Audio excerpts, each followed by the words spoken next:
What's up, my friends? Albert, host of Fishing in Columbus, and I've got a nifty little tip that I want to share with you. And we're going to use my KastKing reel. This is the Royal Legend, and it's got a pretty deep spool. But I'm going to show you one of the my favorite knots, probably the best knot for applying line to your spool. I'm also going to show you a little trick that I learned because if any of you are like me, we've tried to thread the guide, get it around the spool, twist it, and do all that good stuff. So I'm going to show you a little trick. Might make it easier. I do recommend, if you're going to try this though, do it on a table like I am. Don't try to do it in your boat, or don't try to do it somewhere where you might drop a piece of your reel in the water. So first things first, we're going to pop off the side plate, and we're going to remove the spool. We got our spool here. Now we got our reel like this. So the knot we're going to work on is the arbor knot, probably one of the best knots for attaching line to your spool. It'll cinch down and become tight.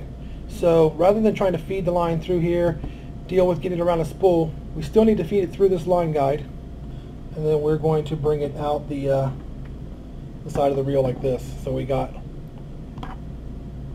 our reel there. Now the arbor knot is a pretty simple knot. It's just basically two overhand knots.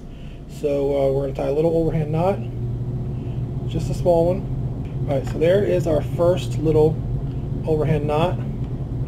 We'll snip that down just to get it pretty close.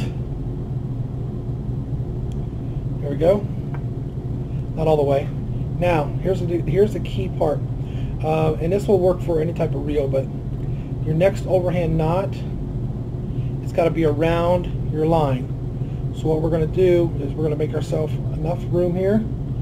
We're going to bring this knot here around, try to give you a view so you can see it, and then we're going to tie an overhand knot, leaving this portion of the line free.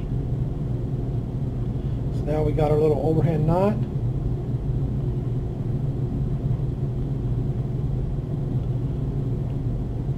There we go, just so you can see that.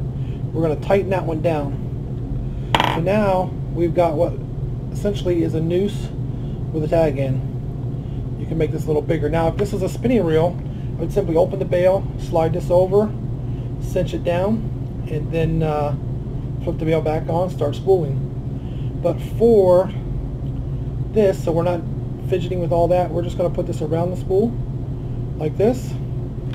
We're going to cinch it down. I'll let you see here, if you cinch it down really good, give it a few things, that tag in will disappear onto the spool. Sorry if I'm shaking this a little bit too much. But there we go. There's now our tag in. Not the best light in here, but there's our tag in now, completely tied down. Since we fed this line through our reel already, you now just put the spool back in place. Put your side plate on. There you go. Now you've got a spooled line. You're ready to start reeling. This is just some cheap mono because I want to put some 15-pound fluorocoat on, but I don't want to use as much of this as it will take to spool this reel. So I'm going to put about I don't know, till I can no longer see the bottom of the spool. That's enough right there. And there you go. That's essentially how you're going to spool. Little trick on bait casters, so you're not fidgeting with trying to tie that knot around the bail or around the spool. Thanks a lot. Thanks for watching. Hope you enjoyed this little how-to, and brought to you by KastKing. Let's check them out.